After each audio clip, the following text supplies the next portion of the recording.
28 years, Professor. Let's see what kind of galaxy we woke up to.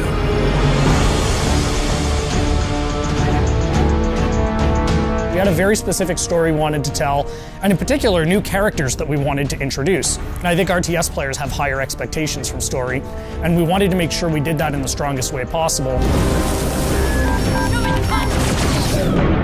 At the end of the original game, the Spirit of Fire and its crew were adrift in space. The crew's in cryosleep, and fast forward 28 years later to Halo Wars 2, they awake to find themselves above a Forerunner installation.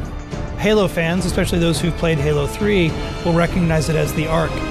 It's the largest and most powerful of the Forerunner creations, and it's also the birthplace of the Halos. It's literally the place that made all of the Halo rings, so that's the kind of power that's contained there. The only connection they have when they wake up is a small signal, one emergency beacon, that's coming from the surface of the Ark down below.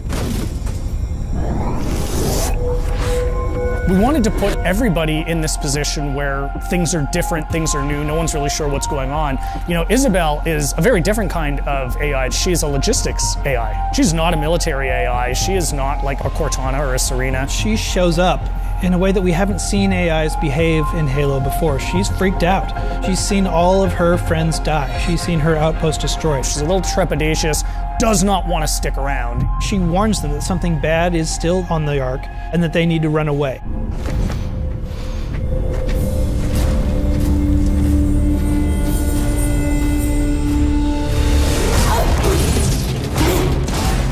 The Spartans from Halo Wars, last time you saw them was in the original Halo Wars, just tearing down a pack of elites. And here are those same Spartans being taken apart by one guy. Who is this guy? They meet Atriox for the first time. He surprises them. The Spartans expect a brute, they get much more than a brute in Atriox. There's actually more to this guy. He's not just a really strong brute. He's good at tactics, he's good at outthinking his opponents. That was the genesis of that character, of what if one brute was not only stronger than the others, but also incredibly intelligent. Atriox is something the universe hasn't seen before. The fact that he can surprise and then beat 3 Spartans in hand-to-hand combat sets the stage for who's in charge of the Banished and the kind of threat they pose. From a visual standpoint, we wanted to carry over enough of the original Covenant technologies, but at the same time, being in your face, more about hard hitting and close combat. You know what a Wraith does if you've played Halo, but you've never seen a Wraith look like this before. Lots of layered armor, lots of ramming spikes, things that spoke to a brute's sensibilities and aesthetic choices. This is who they're going to have to fight. This is who Captain Cutter has to beat. Our astronavigation system can't pinpoint a location. We're not on the map anymore.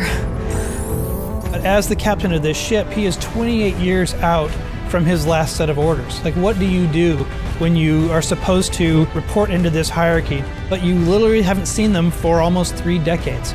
We didn't drift out of the galaxy in 28 years, Professor. The crew wakes up, they have no idea what's going on, and he comes across this massive Banished force. He's always chosen his crew over his own advancement. They've been through hell and back, and they wake up in this universe they don't understand, and he's going to do whatever he needs to do to protect his crew. And that sets off a really fascinating face-off.